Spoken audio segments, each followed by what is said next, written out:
ونسلم على رسوله النبي الأمين الحنين المكين الكريم الرؤوف الرحيم. أما بعد، أعوذ بالله من الشيطان الرجيم. بسم الله الرحمن الرحيم. وَإِنَّكَ لَعَلَى خُلُقٍ عَظِيمٍ. صدق اللہ العظیم. نہایت ہی واجب الاحترام مکرم و محتشم حاضرین و سامعین، اللہ تبارک و تعالیٰ کا لاکھ لاکھ شکر ہے جس نے ہم سب کو اپنے پیارے حبیب مکرم صلی اللہ علیہ وآلہ وسلم کی امت میں پیدا فرمایا. پچھلے جمعہ مبارک پر ہم نے آقا صلی اللہ علیہ وسلم کی بعثت کا مقصد اس پر چند باتیں کی. یتلو علیہم آیاتک ویعلمہم الکتاب والحکمۃ ویزکیہم.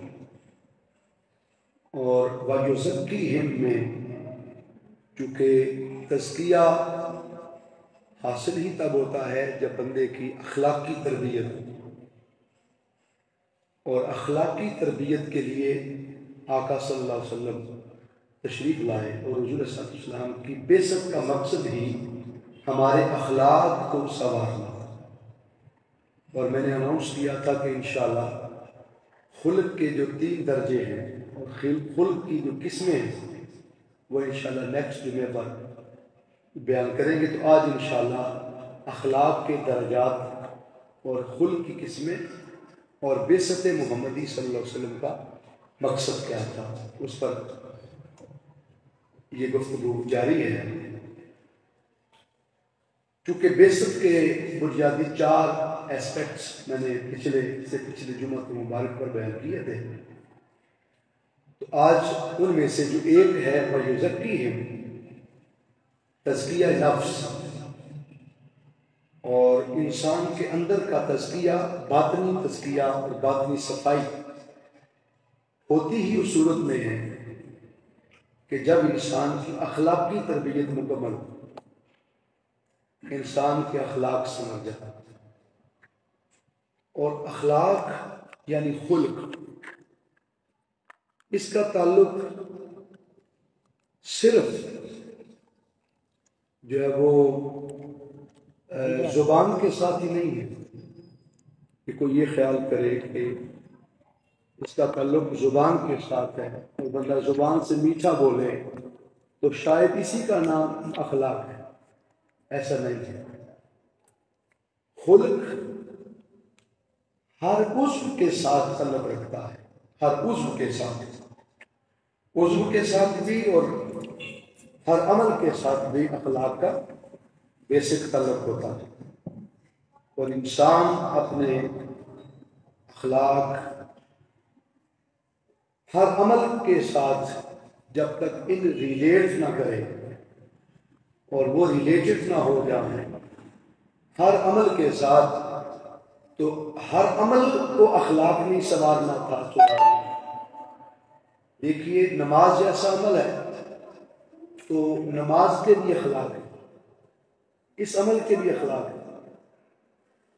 ٹھیک ہے، پڑھنے کا سلیقہ، نماز کے آداب کیا ہیں، نماز کیسے پڑھی جائے، نماز پڑھتے ہوئے اتنے پاؤں نہ پھیلا لو کہ ساتھ والوں کو تکلیف پہنچے، اس انداز سے وہ اپنے ہاتھ نہ پھیلاؤ کہ ساتھ والا ڈسٹرب ہو، ماتھا اور پیشانی رکھتے ہوئے، سر جبین جھکاتے ہوئے کوشش کرو کہ اگلے کو میں ٹچ نہ ہو جاؤں.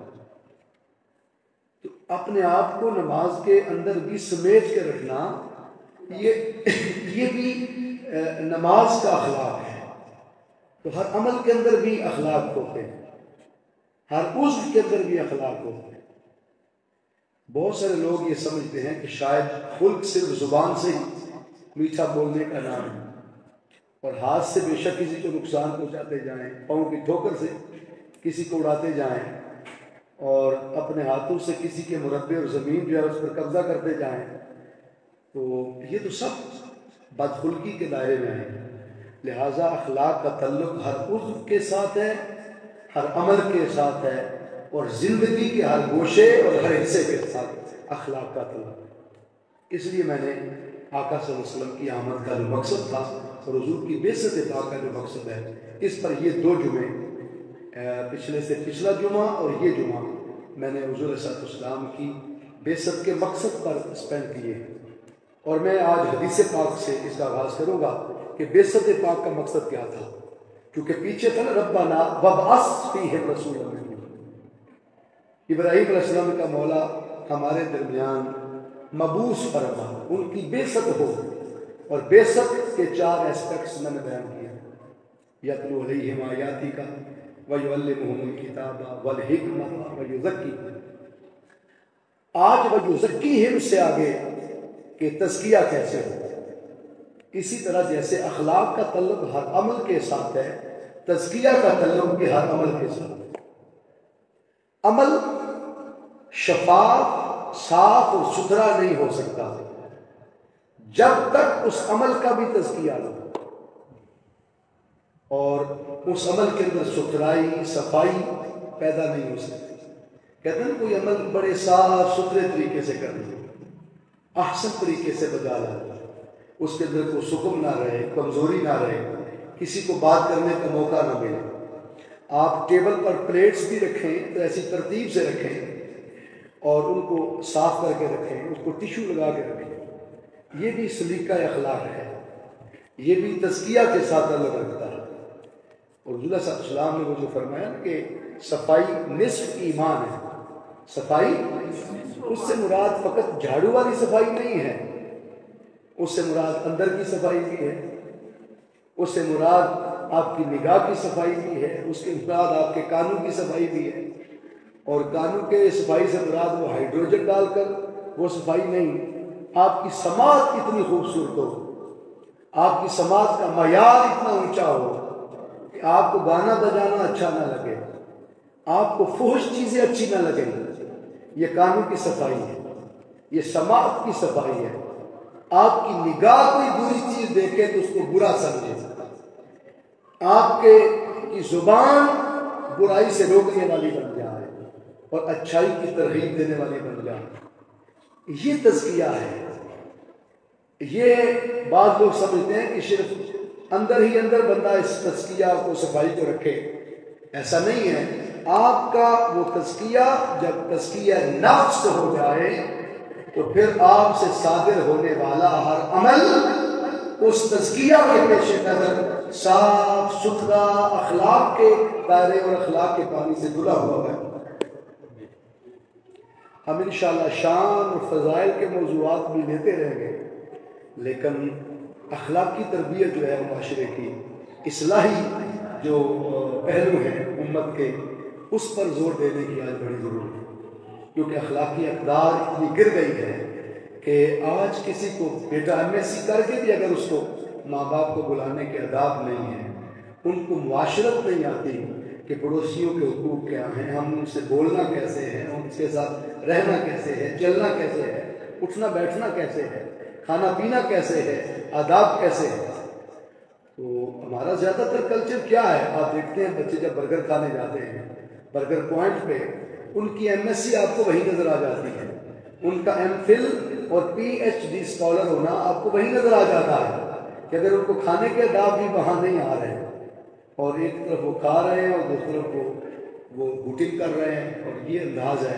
اور اگر موٹر بائک پہ بیٹھ کے بھی اگر وہ ایک دوسرے چھین چھین کے کھا رہے ہیں تو یہ ان کی BSc آپ کو فوری نظر آ جائے گی۔ تو کبھی بھی یاد رکھ لیں کہ اخلاق BSc MSc سے نہیں سنورتے، اخلاق تزکیہ نفس سے سنورتے ہیں، اور تزکیہ نفس کو ضرورت ہے مصطفیٰ کے کردار، ہمارے آقا صلی اللہ علیہ وسلم کے کردار کی ضرورت ہے۔ اگر قرآن مجید فرقان حمید کا وہ مطالعہ کریں کہ وَيُزَکِّیہم، وہ جو تزکیہ نفس ہے وہ کیسے ممکن ہے، تو آقا صلی اللہ علیہ وسلم کی حدیث پاک سے کلیئرٹی ملتی ہے۔ حضور علیہ السلام نے ارشاد فرمایا انما بعثت معلما لأتم بالاخلاق، مجھے استاد بنا کے مبعوث کیا گیا. اور کس بات کا استاد؟ خالی الف با تا سا پڑھانے والا نہیں. کس بات کا استاد؟ انما بعثت، میری بعثت کا جو مقصد ہے وہ کیا تھا اور مجھے کیوں بھیجا گیا؟ معلما، استاد بنا کر. استاد کا پہلا فریضہ یہ ہے لأتم بالاخلاق، حضور نے فرمایا کہ تمہارے میں اخلاق سوار ہو، تمہاری اخلاقی تربیت اچھی ہے.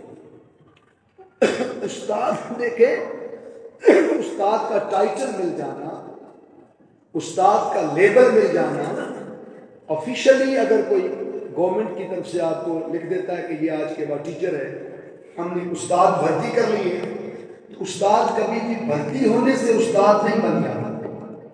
استاد ایم اے بی ایڈ کرنے سے یا ایم اے ایم ایڈ کرنے سے استاد نہیں بن جاتا.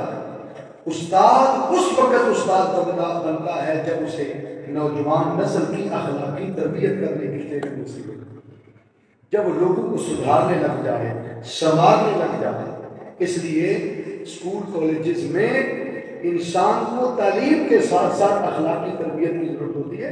ہمارے دور میں تو تعلیم و تربیت بولا جاتا تھا لفظ، تعلیم و تربیت. آج کل صرف تعلیم رہ گئی ہے اور تربیت کا پہلو بولیے دن بہ دن ختم ہوتا جا رہا ہے، دن بہ دن ختم ہوتا جا رہا ہے.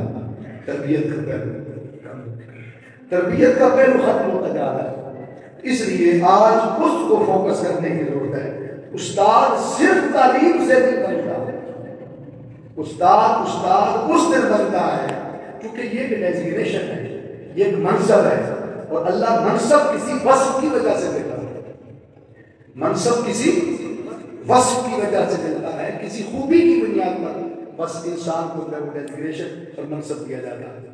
اس لیے اگر استاد کا منصب کسی نے پانا ہے تو لوگوں کی اخلاقی تربیت کرے، لوگوں کے نفس کو اپیل کرے، تزکیہ نفس کرے، انہیں بتائے نفس امارہ کیا ہوتا ہے، نفس لوامہ کیا ہوتا ہے، نفس ملہمہ کیا ہوتا ہے، نفس مطمئنہ کیا ہوتا ہے، نفس راضیہ کیا ہوتا ہے، نفس مردیہ کیا ہوتا ہے، نفس کاملہ کیا ہوتا ہے. کبھی موقع ملا تو انشاءاللہ یہ 7 جو نفس کے درجے ہیں جن کا ذکر سراسر قرآن پاک میں ہے، یہ ساتوں کے ساتوں نفوس کا تذکرہ کس میں ہے بولیے؟ قرآن پاک میں ہے. اس کو لے کر کبھی اس کو موضوع بنائیں گے. تو جب تک انسان دیکھیں، ہم جسم کی اصلاح چاہتے ہیں لیکن ہم من، قلب، باطن، سر، خفی، اخفا اور روح کی اصلاح نہیں چاہتے. اور اصلاح ہمیشہ باہر سے اندر نہیں جاتی بلکہ اندر سے باہر آتی ہے، اندر سے باہر آتی ہے. جو گتھلے میں ہوتا ہے باہر بھی بولیے وہی آتا ہے. ایسا ہو نہیں سکتا کہ گتھلے میں کچھ اور بوری میں اور باہر کچھ اور آ جائے. جب گتھلا کھلے گا تو اس کے اندر سے وہی نکلے گا جو کچھ اس کے اندر ہے. تو گالی گلوچ زیادہ دینے والا اس کے اندر گالی گلوچ ہے، میٹھا بولنے والا اس کے اندر مٹھاس ہے، کڑوا بولنے والا اس کے اندر کڑواہٹ ہے. تو جو کچھ اندر ہوتا ہے وہ باہر آتا ہے. اس لیے ضرورت ہے ضرب لگانے کی اس کے من پر، اس کے نفس پر، تاکہ اسے اخلاقی تربیت کے ذریعے تزکیہ نفس کرے. جب نفس پاک، صاف ستھرا، اجلا، مطہر، منور ہو جاتا ہے تو خود بخود زبان بھی پاک ہو جاتی ہے، نگاہیں بھی پاک ہو جاتی ہے، کانوں کی سماعت بھی بولیے پاک ہوتی ہے. انسان کی سوچ، فکر کا دائرہ، فکر کا معیار، سب کچھ خود بہت کلین اینڈ کلیئر ہونا شروع ہو جاتا ہے.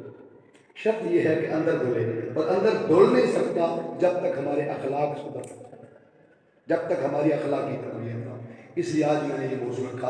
حضور انما بعثت معلما لأتم بالاخلاق، مجھے مبعوث ہی اس لیے کیا گیا معلم بنا کر، اور مجھے بھیجا ہی اسی لیے گیا، میری آمد ہی اس لیے ہوئی، اور میری تشریف آوری ہونے کا مقصد ہی یہ تھا کہ میں تمہارے اخلاق سنوار دوں. بولیے تمہارے اخلاق سنوار دوں. اخلاقی اقدار پہ چکی، باپ کو باپ نہیں سمجھا جا رہا تھا، ماؤں کو منڈیوں میں بیچا جا رہا تھا، بیٹیوں کو صفاق باپ اپنے ہاتھوں سے زندہ درگور کر رہا تھا.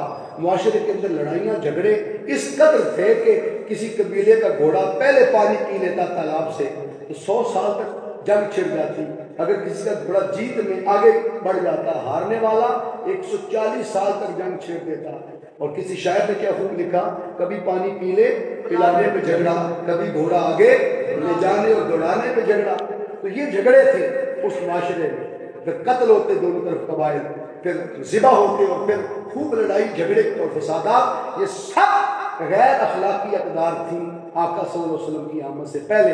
اللہ نے اس معاشرے میں حضور کو بھیجا جہاں آپ ایک لفظ بولتے ہیں، جہاں بدو تھے، جاہل تھے، گمار تھے، ان کی سختی، ان کے مزاج کا اندازہ آپ یہاں سے لگا لیں کہ جن کے ہاں پڑھا لکھا ہونے کا تصور ہی نہیں تھا، سوائے جنگجو ہونے کے، لڑائی کے، جھگڑے کے، فساد کے، اس کے علاوہ تصور ہی نہیں تھا. شرافت نام کی نعمت ان کے اندر موجود ہی نہیں. تو جو پانی پینے پلانے پہ 100 سال تک جنگ چھڑتے ہیں، آپ ان کا معیار خود بہت سمجھ آ سکتا ہے. جو گھڑ دوڑ میں جیت جانے والے سے ہار جانے والا 140 سال تک جنگ شروع رکھے، اس کے مقام جہالت کو آپ خوب سمجھ سکتے ہیں. جب جہالت اس سطح پر پہنچ جائے، اس معاشرے میں اخلاق سدھارنے کے لیے پھر کسی نبی کو نہیں بلکہ نبیوں کے امام کو بھیجا جاتا، رسولوں کے سردار کو بھیجا جاتا صلی اللہ علیہ وسلم. اور حضور علیہ السلام کے لیے اللہ نے قرآن پاک میں فرمایا وَإِنَّكَ لَعَلَىٰ خُلُقٍ عَظِيمٍ، بے شک مصطفیٰ اللہ نے آپ کو خلق عظیم پر فائز کیا. خلق عظیم پر فائز کیا، یعنی یہ نہیں فرمایا لَمَعَا خُلُقٍ عَظِيمٍ. لَمَعَا ہوتا تو معیت ہوتا، یعنی آپ کو خلق عظیم کے ساتھ بھیجا. خلق عظیم کے ساتھ نہیں بھیجا. دیکھیے نا، کوئی نبی آتا ہے تو ساتھ کتاب لاتا ہے، کوئی نبی آتا ہے تو ساتھ یہ چیزیں، یہ نعمت لے کے آئے، ساتھ یہ لے کے آئے. لیکن خلق کو حضور ساتھ نہیں، لمعہ نہیں کہ برابری کر جائے. اللہ نے فرمایا محبوب خلق جتنا بھی اونچے درجے پر ہو، اس کی مجال نہیں میرے مصطفیٰ کی برابری کرنے. لمعہ نہیں کہ آپ خلق کے ساتھ بھیجے گئے. لعلا آپ کو فوقیت حاصل ہے، خلق نیچے ہے، آپ کے قدم کا دھول ہے، آپ کے نالین کی خراب ہے. جدھر سے مصطفیٰ نقشے نالین کے ساتھ گزرتے ہیں، اللہ نبی کے نالین کے صدقے اخلاق بکھیرتا جائے. حضور کا قدم مبارک جدھر سے گزر جائے اخلاق بکھر جاتے ہیں. خلق عظیم ہو جاتا ہے. اور خلق عظمت کی اس سیڑھی پر جاتے ہی تب ہے جب نقش نالین مصطفیٰ کے ساتھ جڑ کر، اور حضور اس خلق عظیم کے اوپر ہے. یہ تصور. لیکن اس سے قبل میں آپ کو پہلے خلق کے درجات بتا دوں. بنیادی طور پر اخلاق کے 3 درجے ہیں. کتنے بولیے؟ اخلاق کے 3 گریڈز کہہ لیں، 3 قسمیں کہہ لیں، 3 درجات کہہ لیں. خلق کے 3 درجے ہیں. پہلا خلق ہے خلق حسن. بولیے کیا ہے؟ خلق حسن. شاباش، خلق حسن. خلق حسن کیا ہے؟ خلق حسن یہ ہے کہ دشمن نے آپ سے دشمنی کی اور آپ نے اس سے بدلہ لے لیا. عدالت کے ذریعے، شرعی عدالت کے ذریعے، سپریم کورٹ کے ذریعے، ہائی کورٹ کے ذریعے، یا سیشن کورٹ کے ذریعے، یا سول کورٹ کے ذریعے، کسی ذرائع سے بھی آپ نے اس سے بدلہ لے لیا. تو بدلہ لے لینا اس کی دین میں پرمیشن ہے، اس کی دین میں اجازت ہے. لیکن اجازت اتنی ہے جتنا آپ کا نقصان ہوا، اس سے بڑھ کر اجازت نہیں. اس قدر بدلہ لے لینا کہ جتنا آپ کا نقصان ہوا تھا، اس کی دینی اجازت ہے، قرآن پاک کے ذریعے بھی اور آقا صلی اللہ علیہ وسلم کے فرمان کے ذریعے بھی. اس لیے اس کو خلق حسن کہتے ہیں. یہ پہلا درجہ خلق کا ہے. بدلہ لے لینا ہے خلق میں سے، بدخلقی نہیں ہے. یہ واضح ہے کیونکہ یہ قرآنی تصور ہے. اگر کوئی اس کو کہہ دیا بدلہ لے لیا ہے تو لہٰذا یہ اخلاق اچھا نہیں رہا، یہ بات اس لیے درست نہیں ہے کہ یہ قرآنی حکم ہے. قرآن پاک اٹھائیں، اللہ فرماتا ہے کہ قصاص میں تمہاری زندگی. قرآن کی آیت، قصاص میں تمہاری زندگی. اس کا مطلب کیا ہے؟ یعنی بدلہ لے لینے میں تمہاری زندگی. آگے بچاؤ ممکن ہو سکتا. اور قرآن پاک میں آیا نفس بالنفس، جان کا بدلہ جان، الاذن بالاذن، کان کا بدلہ کان، الانف بالانف، ناک کا بدلہ ناک، الید بالید، ہاتھ کا بدلہ بولیے ہاتھ۔ یہ دینی قرآن پاک کا حکم ہے، ہاتھ کے بدلے ہاتھ کاٹا جائے، کان کے بدلے کان کاٹا جائے، آنکھ کے بدلے آنکھ لی جائے، یہ قرآن اجازت دے رہا ہے۔ لیکن ہے یہ خلق، لیکن خلق کا سب سے چھوٹا درجہ ہے، پہلا گریڈ، سب سے چھوٹا درجہ ہے بدلنے۔ اعلیٰ درجہ کیا ہے اس پر ہم پڑھیں گے آگے۔ بدلہ لے لینے کی دین میں اجازت ہے، اس لیے کورٹس قائم ہوئی، عدالتیں قائم ہوئی، اور آقا صلی اللہ علیہ وسلم کی عدالت میں بھی باقاعدہ اگر کوئی مسلمان زیادتی کرتا کسی کافر کے ساتھ ہو تو حضور علیہ الصلوۃ والسلام اس کو بھی سزا کا حکم سنا، اس کو بھی کوڑے سنائے جاتے، ٹھیک ہے۔ اگر کوئی قتل کرتا تو حضور علیہ الصلوۃ والسلام اس کے لیے بھی قتل کرتا۔ تو بدلہ لے لینے کی دین میں اجازت نہ ہوتی تو آقا صلی اللہ علیہ وسلم کبھی بھی اپنے مسلمانوں کے لیے یہ اجازت عنایت نہ فرماتے۔ یہاں تک کہ اس کی مثال میں ایک جنگ کا موقع تھا تو حضور علیہ السلام کے ہاتھ مبارک میں ایک چمک تھی، چمک کہتے ہیں باریک سوٹی جس کو لہرائیں تو فضا میں ہوا آواز پیدا کرے، وہ تھی حضور علیہ السلام کے ہاتھ مبارک میں، اور ایک صحابی کے بدن سے قمیض اترا ہوا تھا، خالی تیبت باندھا ہوا تھا، قمیض مبارک نہیں تھا۔ حضور علیہ السلام نے ازرہ مزاح ان کی کمر پہ، ان کی پشت پہ آ کر ازرہ مزاح مارا، جو ہی ماری اس صحابی کو چونکہ پتا تھا کہ دین میں بدلہ لینے کی اجازت ہے، تو صحابی نے عرض کیا یا رسول اللہ صلی اللہ علیہ وسلم چونکہ بدلہ لینے کی اجازت ہے تو لہٰذا میں بھی آپ سے بدلہ لوں گا، میں بھی آپ سے بدلہ لوں گا۔ اب آپ اندازہ کریں، یعنی اخلاق کی تعلیم آقا دینا چاہتے ہیں، اور حضور فرما رہے ہیں آج کسی کا کوئی آقا ہو اور کوئی اس کا غلام ہو، آپ نے ڈیرے کے نوکر رکھے ہوتے، اگر آپ نوکر کو جھڑکی دے لیں تو بدلے میں وہ بھی آپ کو جھڑکی دے لے تو بولیے آج کا آقا اپنے غلام کی جھڑکی برداشت کرے گا؟ آپ اس کو سوٹی مار دیں اور بدلے میں وہ کہے جی سردار جی میں بھی تو سوٹی مار دوں، تو بولے وہ قبول کرے گا؟ بولے نا نہیں کرے گا نا۔ آج اگر استاد اپنے شاگرد کو سوٹی لگا دے کسی لیول پر بھی آپ دیکھیں تو کیا آپ یہ پسند کریں گے کہ شاگرد بھی استاد کو سوٹی لگا دے؟ بولیے نا۔ آج کوئی مرشد اپنے مرید کو سوٹی مار دے، بے شک ازر مزاح مار لے، اور مرید کہتی میں نے بھی سوٹی مار لی پیر صاحب آپ کو، بولیے ہمارا کلچر اسے قبول کرے گا؟ بولے نا ہمارے مزاج قبول نہیں کرتے، بھائی کہاں تم مرید کہاں ہم پیر؟ کائنات کے اندر میرے حضور جیسا پیر ہے کوئی، اور صحابہ جیسا مرید ہے کوئی؟ حضور پیر ہونے میں کمال اور وہ مرید ہونے میں درجہ اتم پر، کمال درجے پر، وہاں ٹریننگ اور تربیت کی کوئی کمی بولو نہیں تھی۔ قربان جائیں، آقا کو غلام کہہ رہا ہے، مرشد کو مرید کہہ رہا ہے، استاد کو شاگرد کہہ رہا ہے، کسی انداز سے اگر کہہ لیں، ٹھیک ہے، نبی کو امتی کہہ رہا ہے کہ یا رسول اللہ صلی اللہ علیہ وسلم آپ نے مجھے چمک ماری تو آقا میں بھی آپ کو ماروں گا بدلے۔ صحابہ کا جرمٹ ہے، صدیق اکبر طیش میں نہیں آئے، فاروق اعظم غصے میں نہیں آئے، صحابہ ہیں، جنگ کا موقع ہے، بھئی ہم نے دشمنوں پہ چڑھائی کرنی ہے، ہم آپس میں لڑ پڑے۔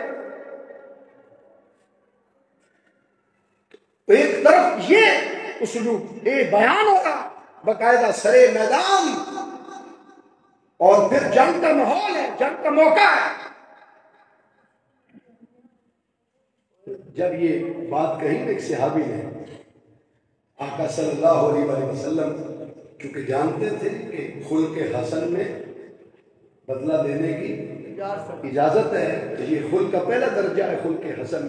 اللہ کے نبی نے چونکہ کسی کا حق رکھنا بھی نہیں تھا، اس لیے حضور علیہ السلام نے وہی سوٹی وہی چمک وہ صحابی کو پکڑا دی، کہا کہ ٹھیک ہے تمہیں میں نے ماری تھی تم بھی مجھے مار لو۔ اس کا مطلب یہ ہے کہ آقا نے چمک مبارک پکڑا کر خلق حسن کو اخلاق کے درجے میں داخل کرا اور اس کو بدخلقی ڈکلیئر بولیے نہیں. تو الگ بات ہے کہ کوئی یہ سمجھے کہ بھئی میں تو شاگرد ہوں میرا حق نہیں, میں مرید ہوں میرا حق نہیں ہے کہ مرشد کو تانا ضرور کروں.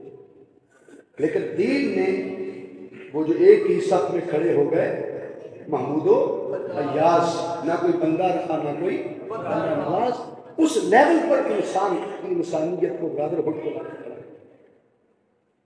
ایک طرف نبیوں کے امام ہیں اور ایک طرف غلام امتی ہے.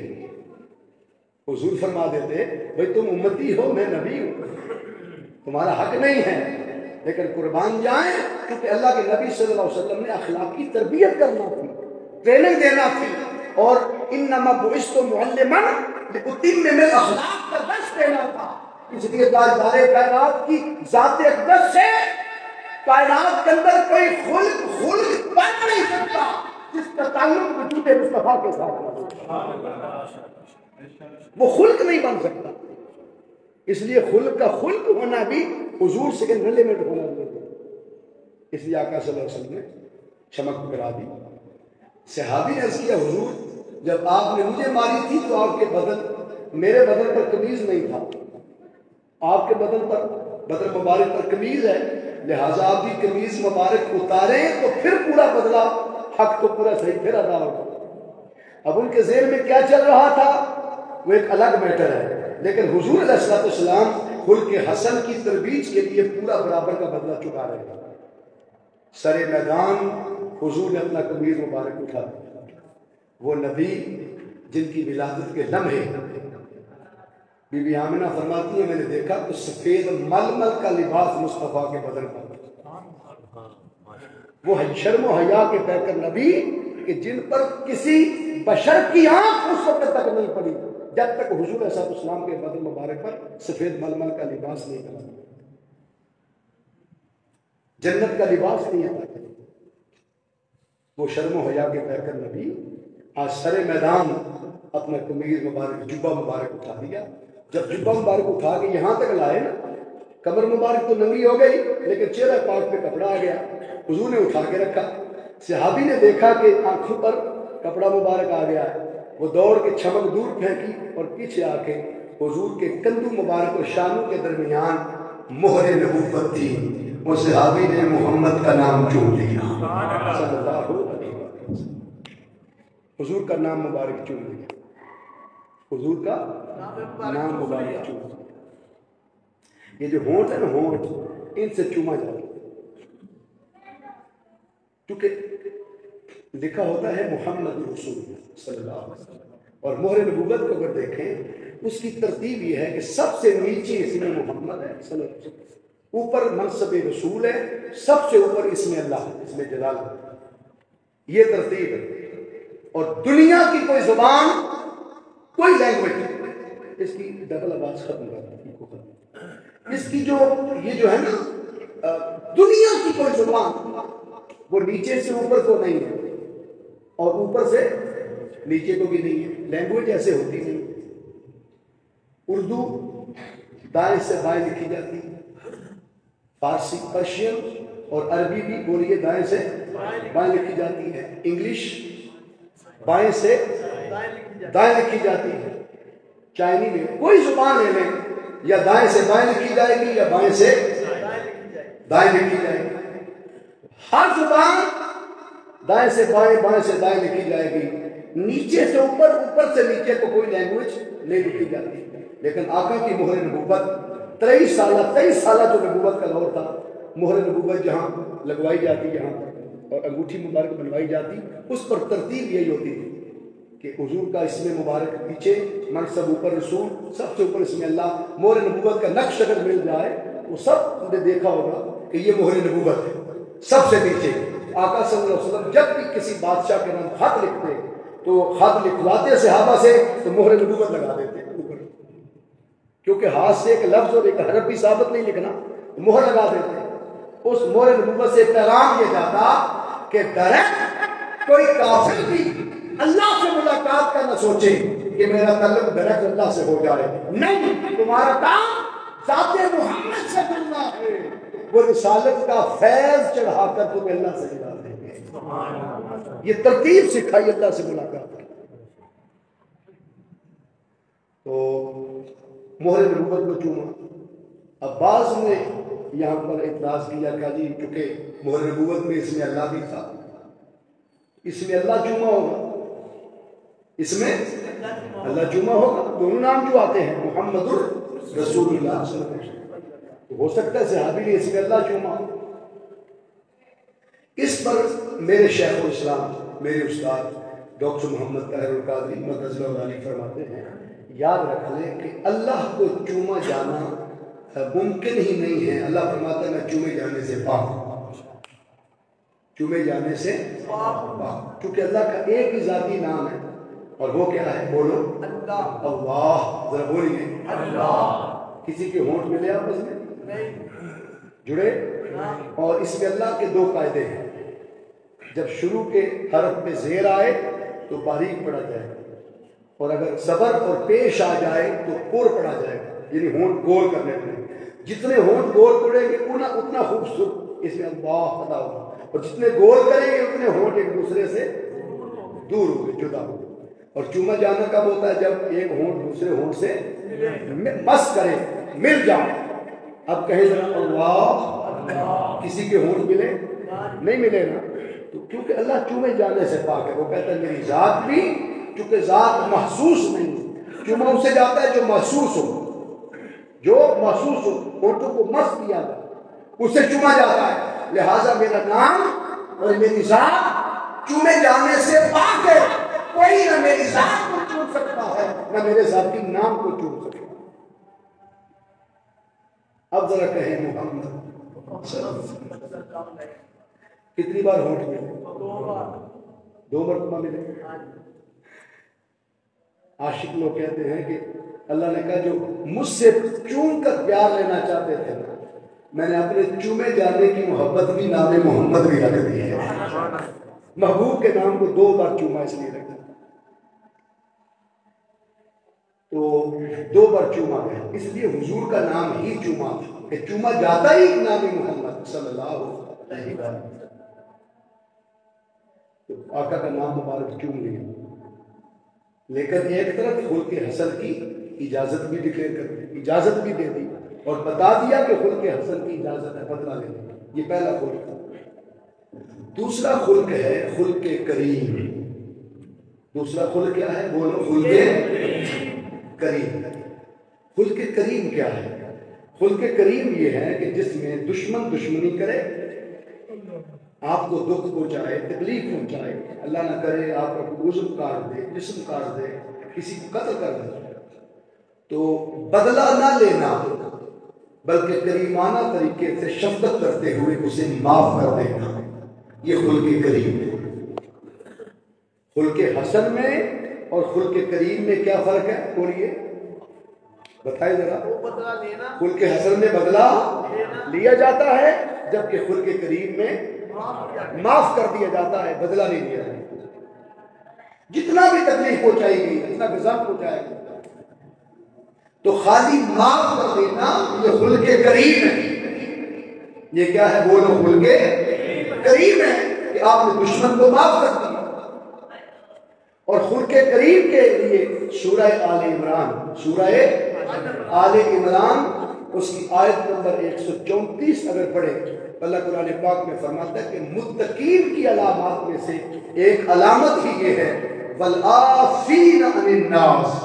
متقی تب بنتا ہے اور تقوی والا، تزکیہ والا، اپنے من کی صفائی والا، تزکیہ والا، تقوی والا بنتا ہی تب ہے جب والعافین عن الناس لوگوں کو معاف کر دے۔ بولیے لوگوں کو معاف کر دیتا، اس کا معافی والا ذہن بن جائے، اس کا معافی والا لہجہ ہو جائے، وہ اپنے اعضاء سے بھی معاف کرے، اپنے دل سے بھی بولو معاف کرے۔ کئی لوگ اعضاء سے معاف کر دیتے ہیں، اعضاء سے بولیے معاف کر دیتے ہیں، مثلا زبان سے اس کو تکلیف نہیں دیتے، زبان سے اس کو کوئی محسوس نہیں کرواتے، چہرے سے اثرات سے بھی محسوس نہیں کرواتے، لیکن دل کے اندر سے بات نہیں کرواتے۔ دل میں رکھ لیتے ہیں. کبھی نہ کبھی وقت آتا ہے تو غصہ نکال دیتے ہیں, کبھی وقت آتا ہے تو پکڑ کر لیتے ہیں. یاد کر تم نے فلاں وقت کیا. بے شمار قتل ایسے نہیں ہوتے کوئی نا, پریا بیٹھتی ہے معافی تلافی ہو جاتی ہے, لیکن پھر جب کبھی 2 سال بعد دو لگتا ہے وہ باہر سے آتا ہے قتل کر کے پھر باہر پڑ جاتا ہے. اس کا مطلب ہے کہ اس نے معاف کیا ہی نہیں, اس لیے اسے تقویٰ بھی نصیب نہیں ہوگا کیونکہ اندر کھوٹ تھا. اس لیے تزکیہ کے لیے ضروری ہے تیرا من بھی پاک ہو, تیرے اعضاء بھی بولیے پاک ہو, تیرے افعال بھی پاک ہو, تیرا کردار سارے کا سارا پاک ہو, پھر تزکیہ نصیب ہوتا ہے. ٹھیک ہے. اس لیے ضرورت اس عمل کیا کہ انسان خلق کریم کے ذریعے لوگوں کو فیسیلیٹیٹ کرے, لوگوں کو معاف کرنے والا بنے, معافی کا ذہن بنے, معافی کا دماغ بنے, معافی کا دل بنے. انسان دلوں سے کسی کو معاف کرے, اپنے من کی گہرائی سے معاف کرے. اور یہ اتنا بڑا انعام ہے, اتنا بڑا انعام ہے. اللہ فرماتا ہے بندے ادھر میرے بندوں کو معاف تو کر. نمبر 1 تجھے تقویٰ کی دولت دیتا. نمبر 1 زمین پر چلتے پھرتے متقی کہلائے گا, پرہیزگار کہلائے گا. لوگ تیرا حیا کریں گے, عزت کریں گے, احترام کریں گے, تیرا نگاہ پڑ جائے گا. اور تقویٰ کے اندر عزت ہے, تقویٰ کے اندر عزت ہے, کیونکہ عزت کا تعلق ہی تقویٰ کے ساتھ ہے. آج لوگ سمجھتے ہیں کہ عزت مال کے ساتھ ہے, ایسا نہیں ہے, کیونکہ اس کو پروٹوکول زیادہ مل رہا ہے. مال کی وجہ سے, بڑی گاڑی ہونے کی وجہ سے, MP MLA ہونے کی وجہ سے اسے پروٹوکول مل رہا ہے. اس کا نام دائمی عزت بولو, وہ وقتی عزت ہے, اور وقتی عزت کبھی تقویٰ نہیں بنتی. وقتی عزت بولو کبھی تقویٰ نہیں بنتی. آج اس کا دور ہے, ان کو آپ پروٹوکول دیتے ہیں, آگے آ جائے گی, بیٹھے گی, اوپر آئیں گی. جب وہ اقتدار سے اترتا ہے تو بولیے اسی کو لوگ گالیاں نہیں دیتے, بول دیں کدھر گیا تقویٰ, کدھر گئی عزت, کدھر گیا معیار, کدھر گئی MNA شپ, کدھر گئی وزارت.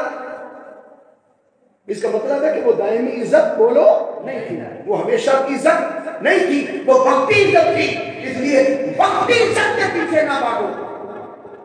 وقتی عزت مال میں بھی نظر آئے گی, جہو منصب میں بھی نظر آئے گی, اقتدار میں نظر آئے گی, مال دولت میں نظر آئے گی, لمبی گاڑیوں اونچی کوٹھی میں نظر آئے گی.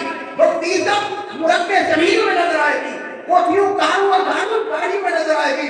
وقتی عزت کسی کی بلند بالا بلڈنگ اور اس کی فیملی کا ایک بڑا ہونا, اس کے اندر آپ کو وقتی عزت نظر آئے گی. اللہ فرماتا ہے اس میں تقویٰ نہیں ہے. جس کے تقویٰ نصیب ہو جائے اللہ اس سے دارین دونوں جہانوں میں عزت عطا فرماتا ہے. ادھر بھی عزت ملتی ہے, ادھر بھی بولو عزت ملتی ہے. اسے ملائکہ پروٹوکول دیتے ہیں, ملائکہ پروٹوکول دیتے ہیں. انسانوں کا پروٹوکول دینا اور بات ہے.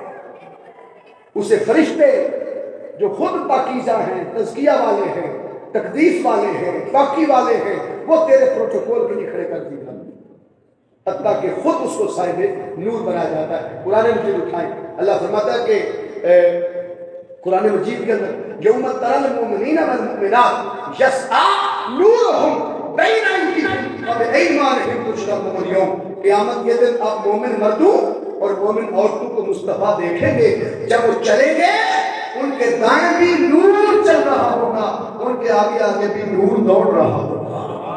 یسعی صحیح کرے گا, دوڑے گا, بھاگے گا. آج دنیا جس نور کی تلاش میں ہے کہ قرآن کا نور میرے اندر اترے, نماز کا نور میرے اندر اترے, قرآن کی تلاوت کا نور میرے اندر اترے, روزے کا نور میرے اندر آئے, زکات کا نور میرے اندر آئے, سخاوت کا نور میرے اندر آئے, بندگی کا نور میرے اندر آئے, آہ سحر کا نور, آہ شب تلاوی کا نور, صیام کا نور, قیام کا نور, رکوع کا نور, سجود کا نور, بندگی تقویٰ عقیدت کا نور, جس انوار کو زمین پر انسان ڈھونڈتا تھا اور اس کے پیچھے بھاگتا تھا, وہ نور قیامت کے دن اس کے آگے آگے دوڑتا رہتا, وہ صاحبان نور بنا دیا. اور یسعا نور اللہ نہیں کہ ان کے آگے آگے اور بھائی اللہ کا نور دوڑے، نور ان کا اپنا نور دوڑ رہا ہوگا۔ زمین پر جس نور کی تلاش میں دوڑتے تھے، اللہ اس نور کو ان کی صفت بنا دے گا۔ اس نور کو بولی ان کی صفت بنا دے گا۔ یہ سب اخلاق سے نصیب ہوتا، یہ سب کچھ تزکیہ نفس سے نصیب ہوتا۔ جس قوم کا اخلاق بگڑ جائے وہ قومیں برباد ہو جاتی ہیں، وہ قومیں برباد ہو جاتی ہیں۔ اخلاق کبھی جو ہے وہ اخلاقی ہوتا ہے اور اخلاق کبھی عملی ہوتا ہے، ٹھیک ہے۔ بعض وقت ہم اخلاقی حمایت کر دیتے ہیں فلسطین کی، ہماری اخلاقی حمایت ہے جی گھر بیٹھ کے۔ اخلاق کا اعلیٰ گریڈ یہ ہے کہ آپ ان کی عملی جو ہے وہ مدد کریں، عملی۔ آج ان کو صرف اخلاقی نہیں بلکہ عام معاشرہ پر امن معاشرہ، وہاں اخلاقی تربیت کی اخلاقی حمایت کی ضرورت ہوتی ہے۔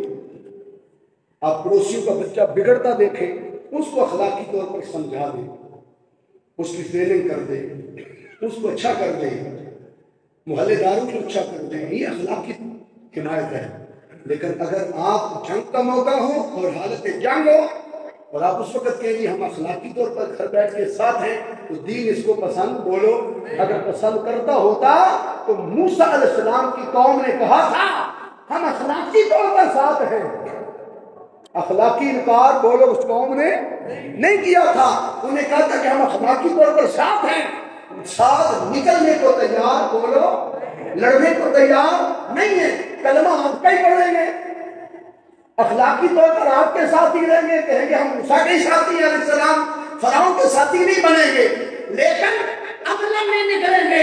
رب کائنات نے فرمایا اے موسیٰ آپ کی قوم کو اس رات کے گزرتے ہی نجات مل جانی تھی، اس رات کے گزرتے ہی انقلاب آ جانا تھا، اس رات کے گزرتے ہی فرعون کو غرق کیا جانا تھا، لیکن یہ عملاً کیونکہ ساتھ نہیں نکلے اس لیے اس انقلاب کو 40 سال تک مؤخر کر دیا گیا۔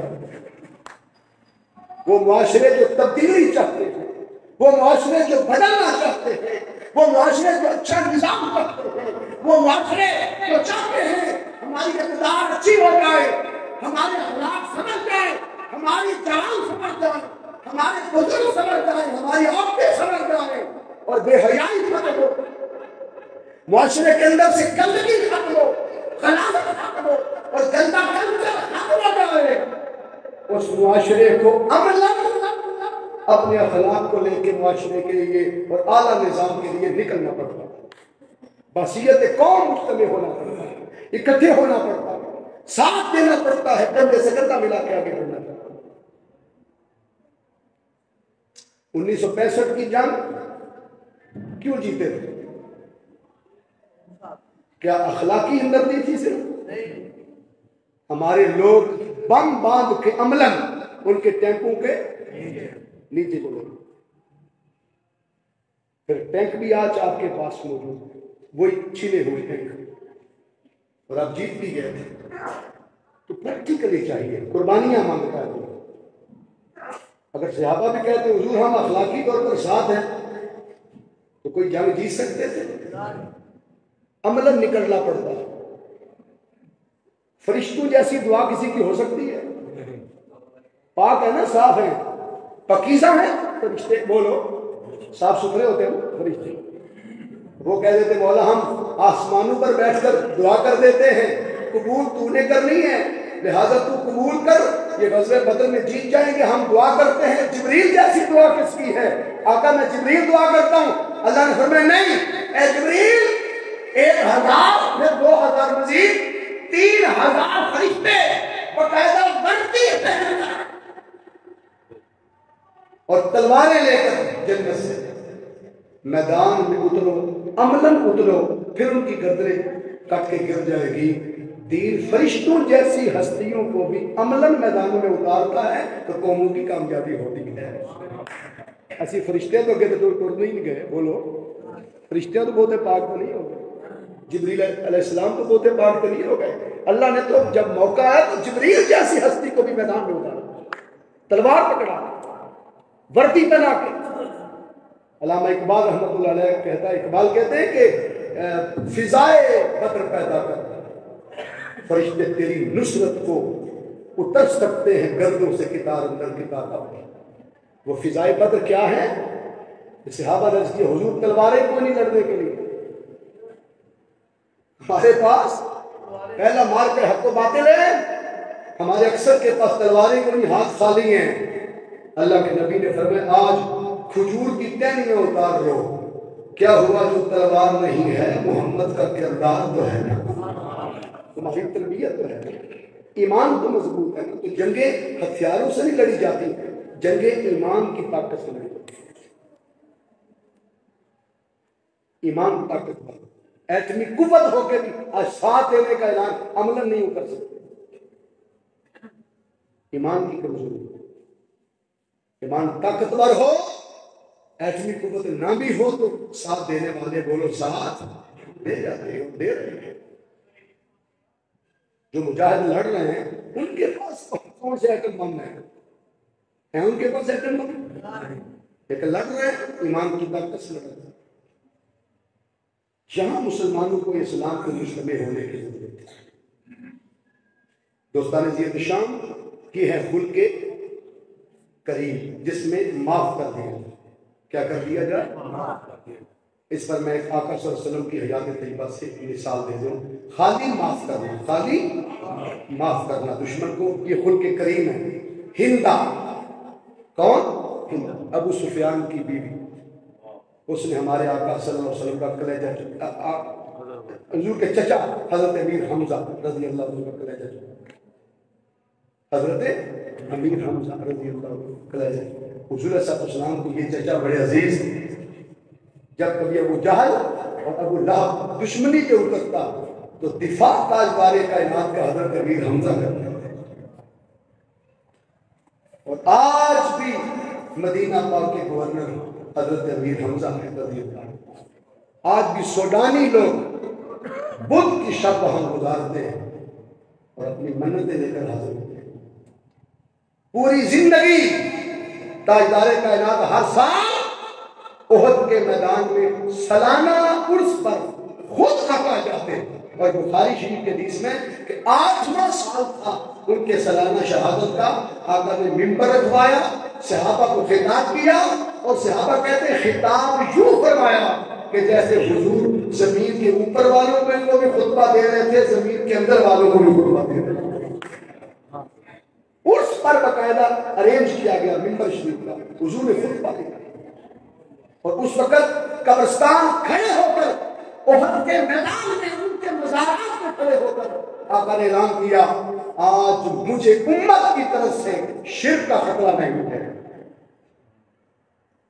جو لوگ شرک کے نعرے لگاتے ہیں، مزارات پہ جائیں تو شرک ہو گیا، قبرستان میں جائیں تو بولیے شرک ہو گیا، اہل اللہ کے درباروں پہ جائیں تو شرک ہو گیا، میں بخاری شریف کتاب الجنائز کی حدیث سے آقا صلی اللہ علیہ وسلم نے ممبر رکھوایا، صحابہ کثرت ہزاروں کی تعداد میں تھے، احد کا میدان ہے، 8واں سال ہے، اور آقا فرما رہے ہیں شاید اگلے سال میں تمہیں نہ مل سکوں، اپنی بظاہر رخصتی کا بھی پیغام دے رہے ہیں، اور ساتھ فرما رہے ہیں کہ حضور فرما رہے ہیں صلی اللہ علیہ وسلم کہ مجھے امت کی طرف سے شرک کا خطرہ بولو۔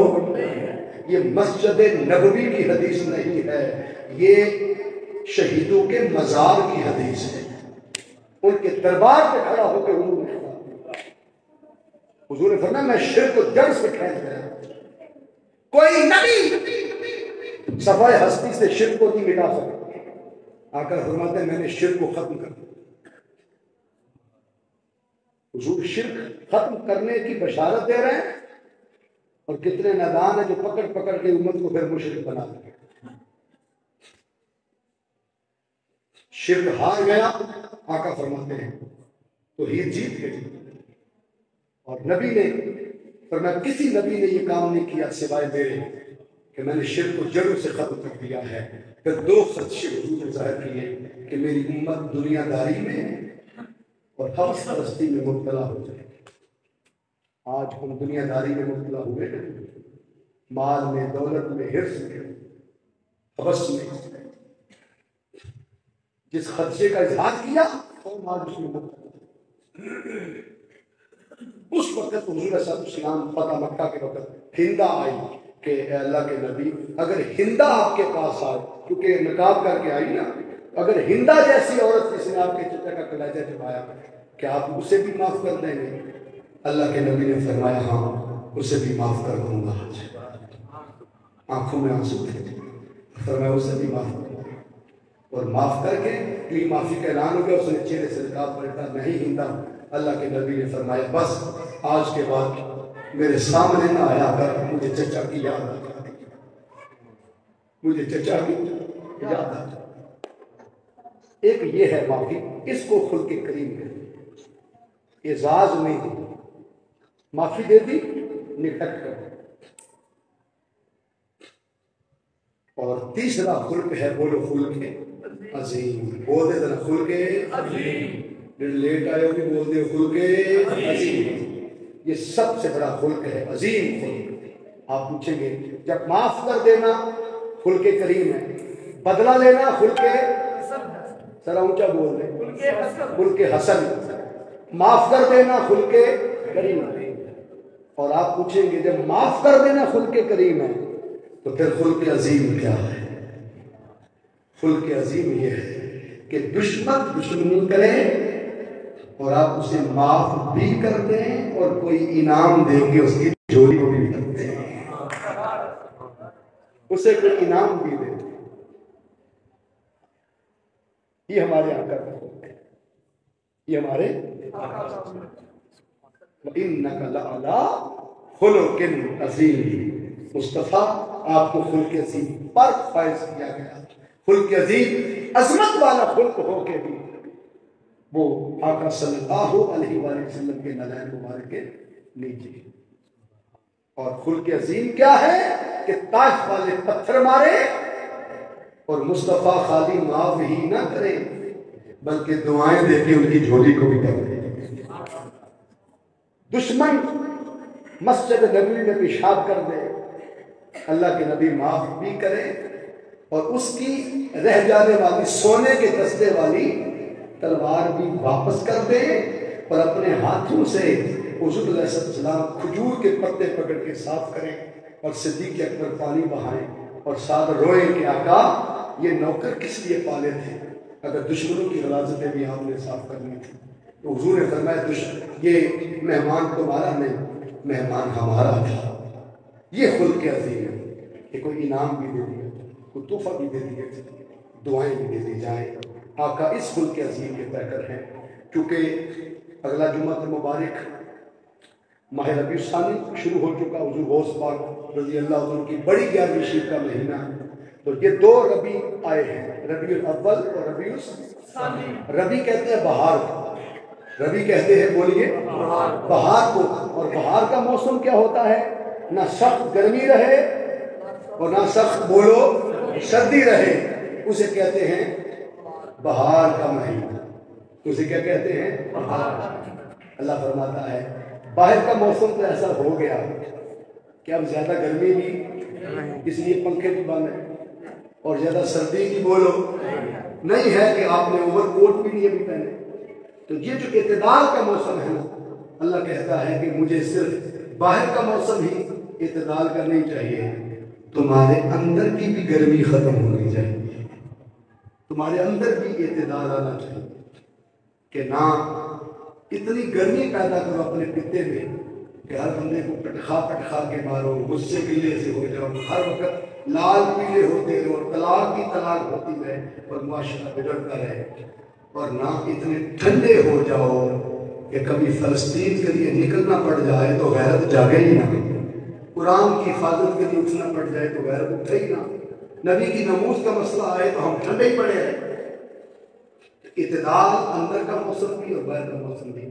یہ 2 مہینے ربیع کے ہیں، اس لیے غوث پاک رضی اللہ عنہ نے اپنے اخلاق سے، اپنے کردار سے دنیا کو مو لیا اور پھر ایک ایک مجلس میں ہزار ہزار لوگوں کو کلمہ پڑھا کے دار اسلام میں داخل فرمایا، اور ان سے فیض لینے والے خواجہ غریب نواز خواجہ معین الدین چشتی اجمیری رحمۃ اللہ علیہ نے 90 لاکھ کو مسلمان کیا۔ کتنے بولو؟ 90 لاکھ مسلمان کیا۔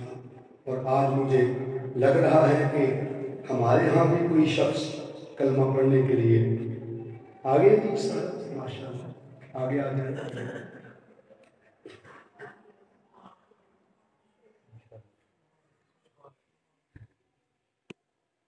پہلے آپ کا کیا مذہب تھا؟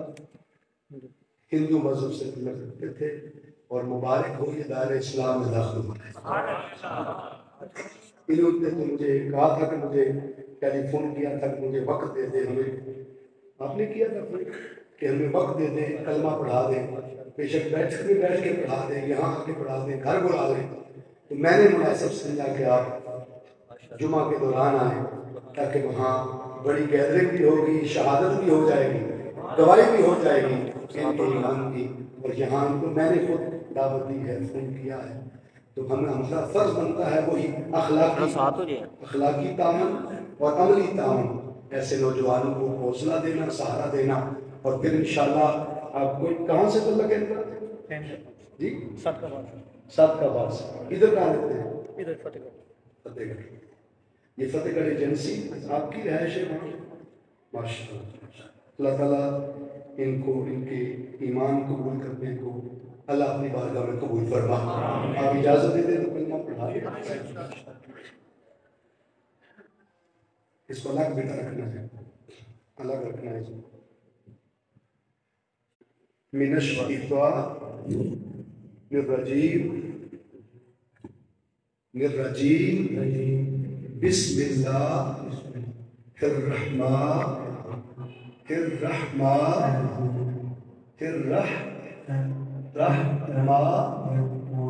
الرحیم لا الہ الا اللہ محمد رسول اللہ، محمد رسول اللہ صلی اللہ علیہ وآلہ وسلم۔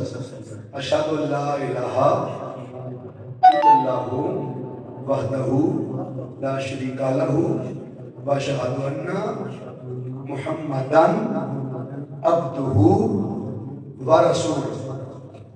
آپ نے کلمہ پڑھا ہے، پہلا بھی دوسرا بھی، اور یہ گواہی دی ہے،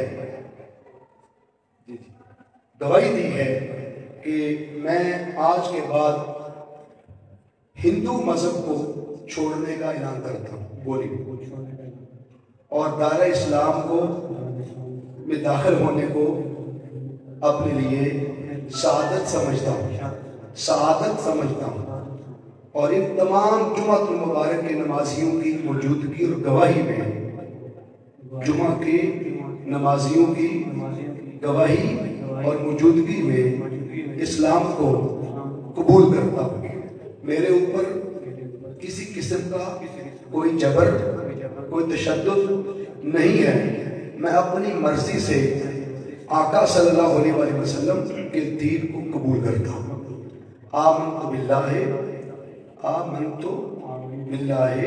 و ملائکتہ و کتبہ و رسلہ والیوم الآخر والقدر خیرہ و شرہ من اللہ تعالی والبعث بعد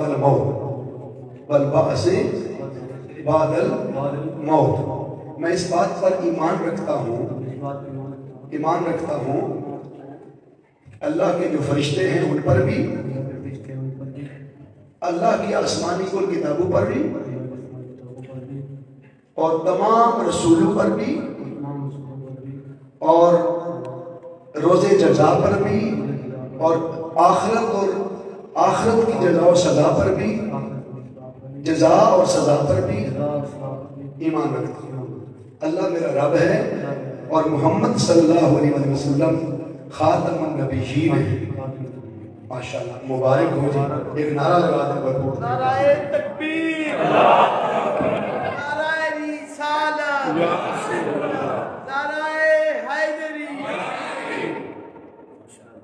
سبحان اللہ. ان کے لیے دعا کرتے ہیں اللہم صلی علی سیدنا محمد.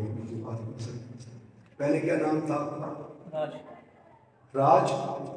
اچھا ماشاء اللہ. آپ کے لیے بنیاد نام چوز کرتے کیونکہ انہوں نے مجھے کہا تھا کہ پھر شناختی کارڈ بھی چینج ہونا ہے اور مجھے سرٹیفکیٹ بھی مسلمان کا دیا جانا ہے. تو وہ انشاءاللہ ہم باقاعدہ ان کے لیے کاوش کر کے سرٹیفکیٹ بھی ان کو ایشو کروائیں گے اور ان کے شناختی کارڈ پر بھی انشاءاللہ چیک کروائیں گے. آپ کو کوئی نام پسند ہے اسلامی ناموں میں سے کوئی؟ سراج محمد. ماشاء اللہ. تو جی سراج محمد ان کا نام ہے. میرے مولا یہ جو نام ان کا رکھا گیا ان کو کلمہ طیبہ پڑھایا گیا اور آقا صلی اللہ علیہ وسلم کے دین اسلام میں داخل کیا گیا. پروردگار ان کا یہ اسلام قبول کرنا اپنی بارگاہ میں قبول فرما. ہمیشہ ان کو استقامت عطا فرما.